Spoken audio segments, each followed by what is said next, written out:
नमस्कार. आपल्या सगळ्यांचे स्वाद संगम इन मराठीमध्ये स्वागत आहे.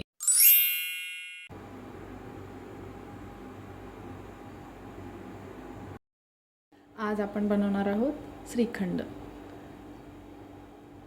आणि ही अतिशय सोपी करून दाखवलेली सोप्या पद्धतीची अशी रेसिपी आहे ही. आणि हे खास करून मला असं सांगायचं आहे की या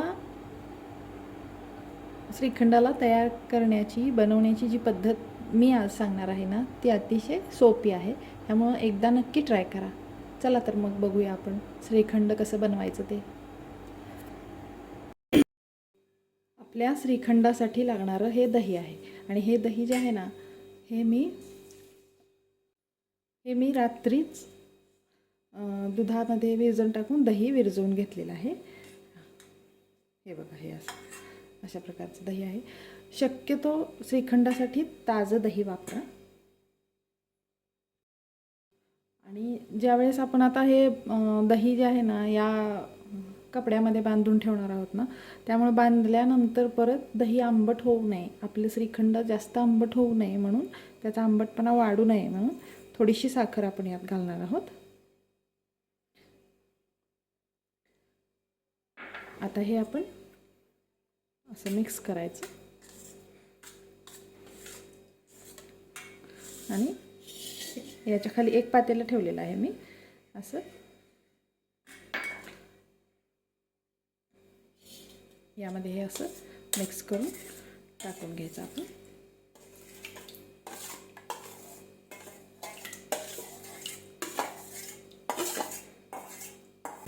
चला आपण याला बांधून ठेवू.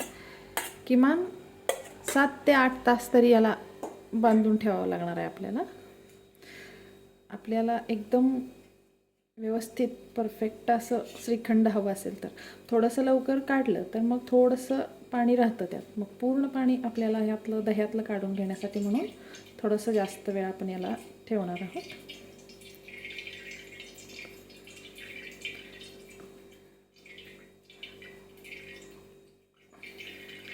असं बांधायचं आणि कशाला तरी असं आपण याला अडकवून ठेवायचं. म्हणजे हे पाणी जे आहे ना, हे बघा, हे पाणी असं खाली पडत राहतं यातून. आणि मग ते पूर्ण पाणी गेल्यानंतर आपल्याला घट्ट दह्याचा घट्ट भाग मिळतो. त्याला चक्का पण म्हटलं जातं.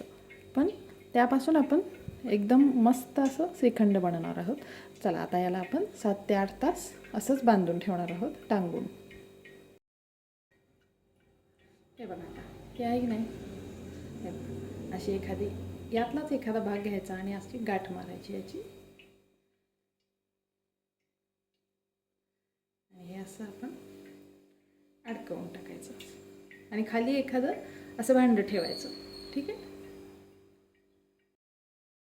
श्रीखंड बनवण्यासाठी म्हणून आपण हे बांधून ठेवलेलं जे दही आहे ना ते आता आपण उघडून बघूया. आता याला 7-8 तास झालेले आहेत.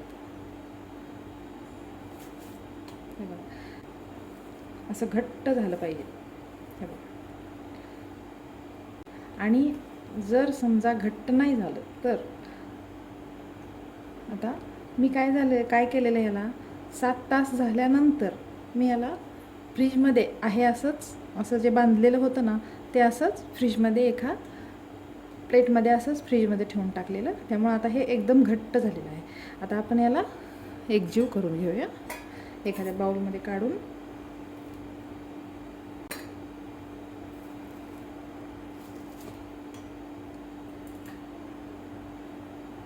मी ना ह्याला 7 तास झाल्यानंतर परत फ्रीजमध्ये असंच 1 तास ते 1.5 तास असंच ठेवून दिलेलं.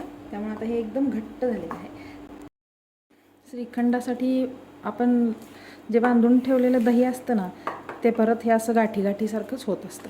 त्यामुळं आणि हे आपल्याला घट्टच, शक्यतो जेवढं होईल तेवढं ना घट्ट करून घ्यायचं. आणि मग आता परत आपल्याला याला थोडंसं असं फेटून घ्यायचं आहे चांगलं.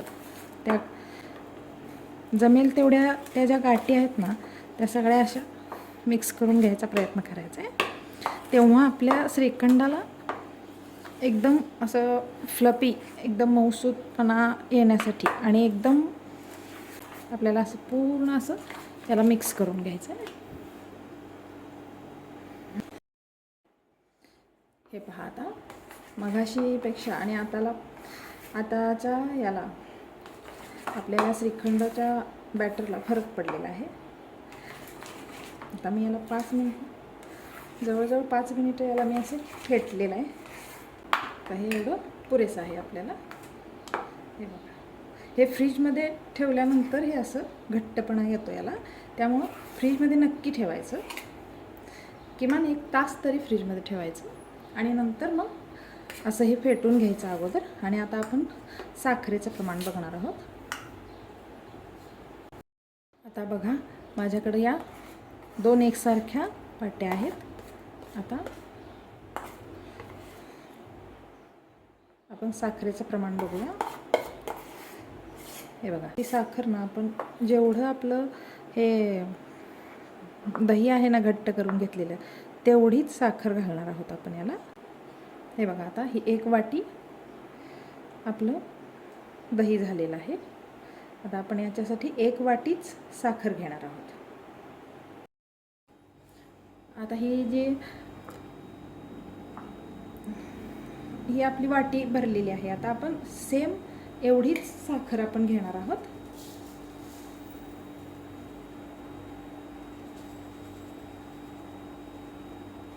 हे बघा, आपण बस जेवढं दही आहे ना तेवढीच साखर आपण बारीक करण्यासाठी घेणार आहोत. आपण हे यामध्ये काढून घेऊया. आपल्याला आता 1 वाटी आपल्या श्रीखंडासाठी ना हे 4 वेलदोडे आपल्याला ह्या वेलची आहेत ना, या 4 पुष्कळ आहेत. आता ह्या वेलची आणि ही साखर आपण मिक्सरमधून बारीक करून घेऊया. हे पहा, आता आपली साखर एकदम बारीक वाटून घेतलेली आहे आपण. आणि आता आपण ही साखर टाकूया. वेलची आपण यात टाकायचं कारण म्हणजे काय, हे वेगळी वेलचीची पावडर आपल्याला यात परत मिक्स करावी लागत नाही ना, म्हणून घेतलेली आहे. वरून तुम्हाला वेगळी तयार केलेली जर टाकायची असेल तरीसुद्धा तुम्ही ती टाकू शकता. आता आपण हे मिक्स करून घेऊया. आपल्या या बारीक केलेल्या साखरेतली अजून थोडीशी साखर आहे त्यात, मी सगळी नाही टाकलेली.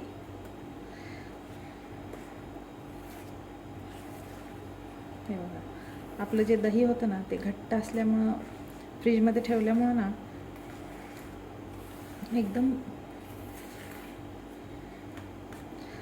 अजिबात असं पातळ आपलं श्रीखंड होणार नाही, एकदम घट्ट.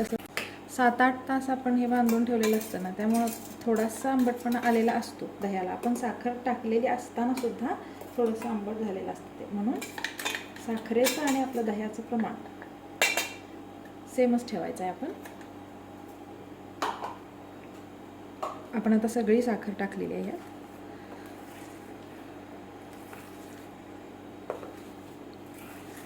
पातळ वगैरे नाही आहे, एकदम परफेक्ट बनलेलं आहे आपलं श्रीखंड. हे पहा, आहे की नाही, एकदम परफेक्ट. अतिशय सोपं आहे, पण थोडंसं अगोदर बांधून ठेवल्यामुळे थोडासा वेळ लागतो याला, ते पाणी पूर्ण निघून जाण्यासाठी. म्हणून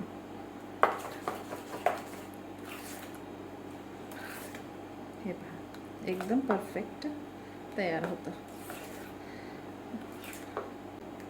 एकदम सोपी रेसिपी आहे. मी जेव्हा हे दही फ्रीजमधून काढलं ना, तेव्हा मी हे केशर दुधामध्ये थोड्याशा टाकून ठेवलेलं. आता आपण यातच घालूया हे पण आणि मिक्स करून घेऊया.